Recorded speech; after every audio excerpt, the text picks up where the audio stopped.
नमस्कार मित्रांनो, तुमचं स्वागत आहे एका नवीन ब्लॉग मध्ये। तुम्हाला फूड ब्लॉग्स खूप आवडत आहे, तर आज आपण अजून एक फूड ब्लॉग घेऊन आलोय। आज आपण बनवणार आहोत वडा आणि सांबार, पण बटाटा वडा नाही, मेदू वडा आणि सांबार। तर आता आपण आतमध्ये जाऊया आणि बघूया मम्मी कशी बनवते।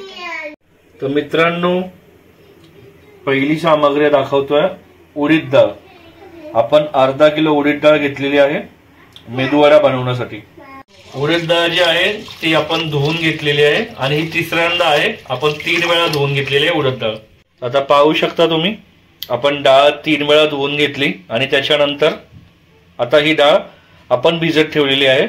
ही आपल्याला 6 तास भिजत ठेवायची आहे।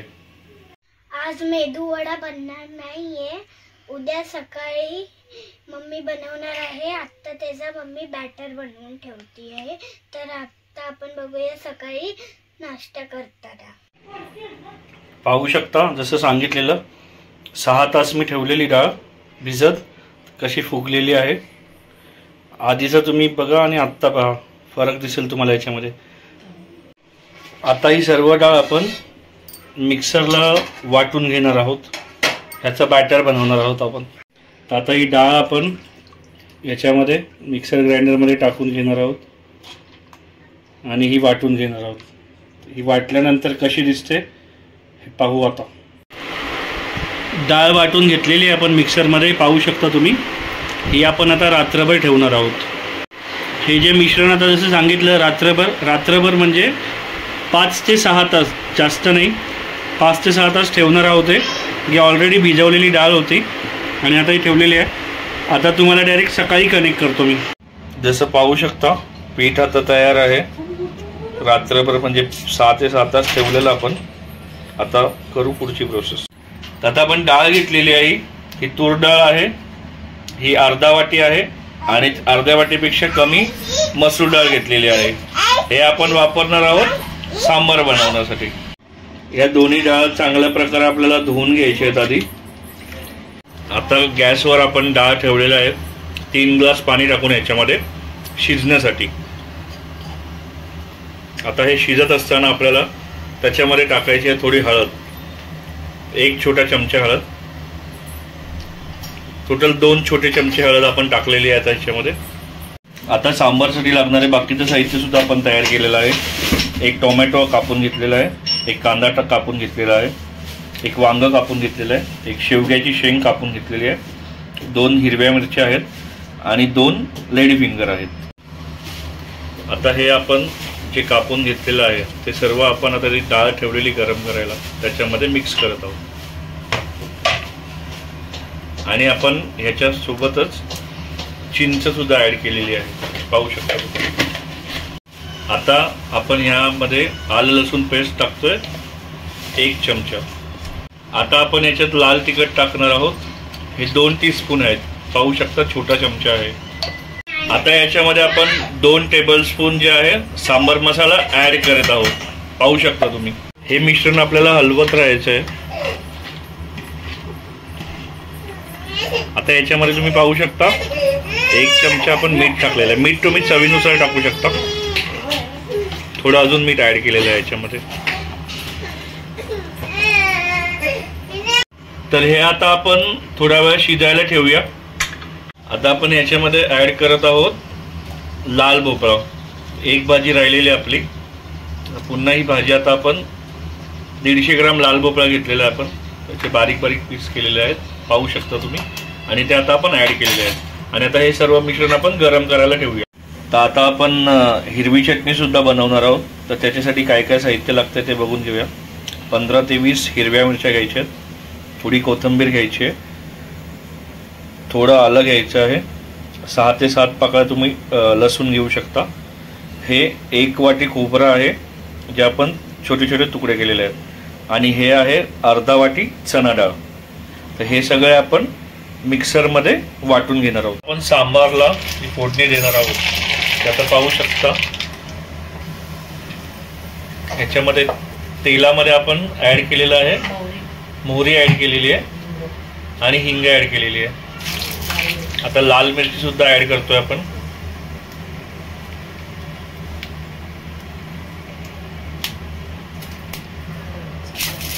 आणि कढीपत्ता पण थोडा ऍड केलेला आहे आपण. आता हे जे आपण केलेलं तडका ते आता आपण याच्यामध्ये मिक्स करणार आहे.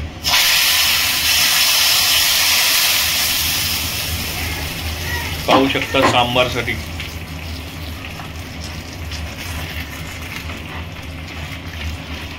तसेच आपली हिरवी चटणी सुद्धा मिक्सरमध्ये जसं मगाशी सांगितलेलं खोबरं वगैरे घेऊन तयार झालेली आहे. आता याला सुद्धा आपण फोडणी देणार आहोत तडका. तर पाहूया कसा तडका देतोय ते. याच्यामध्ये आपण 1 पळी तेल टाकलेलं आहे, मोठी पळी. आता आपण सांबारमध्ये 1 गुळाचा खडा टाकतोय. आणि सांबार तुम्हाला जर घट्ट वाटत असेल थोडं पाणी मिक्स करू शकता तुम्ही त्याच्यामध्ये.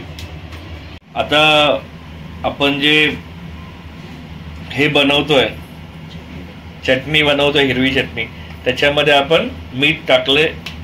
तर आपण मीठ तुम्ही तुमच्या चवीनुसार टाकू शकता. याच्यामध्ये मीठ टाकल्यानंतर व्यवस्थितपणे हलवून घ्या, म्हणजे मीठ जे आहे त्याच्यामध्ये ते एकजीव झालं पाहिजे त्या मसाल्यामध्ये.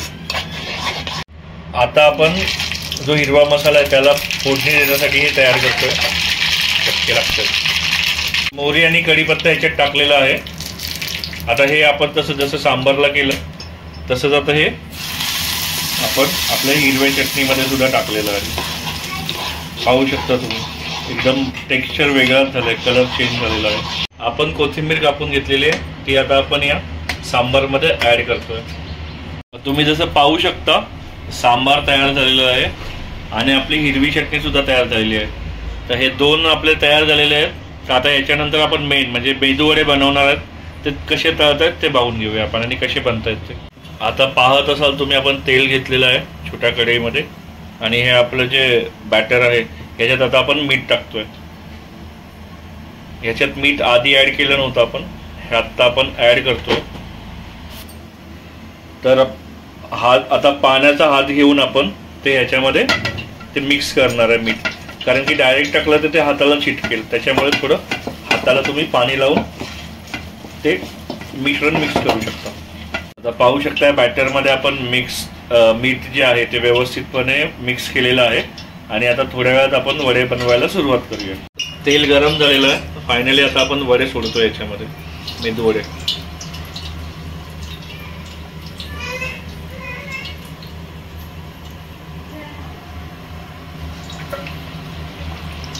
जेव्हा पण तुम्ही वडे सोडता पाण्यामध्ये थोडा हात ओला करून घ्या, त्याच्यानंतर वडा करून घ्या आणि तो तेलामध्ये तुम्ही सोडू शकता. कारण की कसं आहे तुम्ही सुक्या हाताने जर हे केलं सोडला तर ते तुमच्या हाताला पूर्ण हे मिश्रण चिकटेल आणि वडा बरोबर नाही बनणार. जसं आता तुम्हाला दिसत असेल वडे छानपैकी असे फुगलेले आहेत आणि ते गोल्डन होईपर्यंत ते आपल्याला तळून घ्यायचे तेलामध्ये. पाहू शकता तुम्ही छान असं टेक्स्चर आलेलं आहे. आता जसं पाहू शकता आपण काढून घेतलेले आहेत मेदू वडे. आता हे आपण त्याच्यामध्ये ठेवू. पेपर ठेवलाय कारण की ते थोडं तेल ऑब्झर्व करण्यासाठी. हे पाहू शकता तयार झालेले आहेत, खूप गरम आहेत. तर अशाच प्रकारे बाकीचे जे बॅटर आहे याचे सुद्धा आपण मेदूवडे तयार करणार आहोत. आणि आता आपण डायरेक्ट कनेक्ट करू पूर्ण तयार झाल्यानंतर. तर आता जो पहिला वडा बनवलेला आहे तो आपण साईशाला देतोय. आई तिला चारते. तर आता आपण बघूया साईशा खाते ते. साईशा का? साईशा कसा आहे वडा? बाबू कसा आहे वडा? आवडला तुला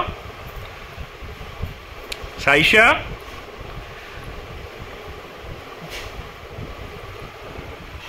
साईशाला वडा आवडलेला आहे एकदम, याने खाते. तर फायनली पाहू शकता आता रेडी झालेला आहे पूर्ण मेदू वडा, हिरवी चटणी, सांबार. ओके. तर आता आपण टेस्ट करूया आणि तुम्हाला मी सांगतो की कसं झालंय ते. मी आणि शिवन्या. वडा आता मी आधी तोडून घेतो. पाहू शकता तुम्ही एकदम क्रिस्पी झालेला आहे.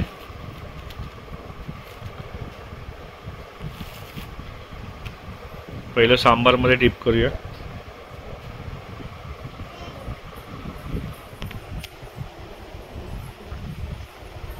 तर ह्या आता ट्राय करूया आपण.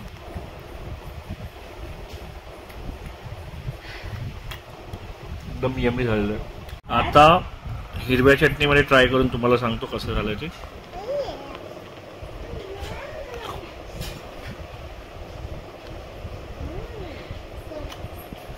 हिरवी चटणी पण व्यवस्थित तिखट वगैरे झालेली आहे, खूप यमी आहे. माझं तर झालंय. आता आपण एकदा शिवन्याला विचारूया. शिवन्या आता टेस्ट करून सांगेल कसं झालंय ते. कसं झालंय? मस्त झालंय खूप. तर मित्रांनो, आपण हा ब्लॉग इथेच संपवतोय. आय होप तुम्हाला ब्लॉग आवडला असेल.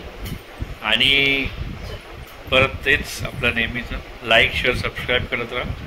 आणि नवीन जे असतील, जे माझा व्हिडिओ पहिल्यांदा बघतायत, त्यांनीसुद्धा व्हिडिओ आवडत असतील तर लाईक शेअर आणि सबस्क्राईब करा चॅनलला. आणि जास्तीत जास्त आपल्या मित्रमंडळी नातेवाईकांपर्यंत हा व्हिडिओ पोचवा, जेणेकरून त्यांनाही या रेसिपी बनवण्यास मदत होईल. अजूनपर्यंत पण जे सबस्क्रिप्शनचा जो काउंट आहे तो जे आहे तिथेच आहे. तर मी विनंती करतो की बघतायत व्हिडिओ, आवडतायत तर सबस्क्राईब चॅनलला करायला विसरू नका. नोटिफिकेशन बेल प्रेस करा, जेणेकरून जेव्हा जेव्हा आपले नवीन व्हिडिओ येतील तुम्हाला त्याचं नोटिफिकेशन मिळेल. आणि सबस्क्राईब केलं, तुम्ही लाईक केलं, कमेंट पण करा. कमेंट येतात, चांगलं वाटतं. कमेंटमधून मी अजून काही जर माझ्याकडून अजून नवीन व्हिडिओ पाहायचे असेल किंवा अजून कोणती रेसिपी तुम्हाला बघायची असेल तर मला कमेंटमधून तुम्ही कळवू शकता. आपण ती नवीन रेसिपीसुद्धा ह्याच्यावर दाखवू आपल्या चॅनलवर. तर ते लाईक शेअर सबस्क्राईब करत जा, कारण की तेच माझ्यासाठी मोटिवेशन आहे. तुम्ही लाईक शेअर सबस्क्राईब केलं तर ते त्याच्याने मला मोटिवेशन मिळतं नवीन नवीन व्हिडिओ बनवण्यासाठी. तर आता भेटू लवकरच नवीन ब्लॉगमध्ये. तोपर्यंत टाटा बाय, काळजी घ्या.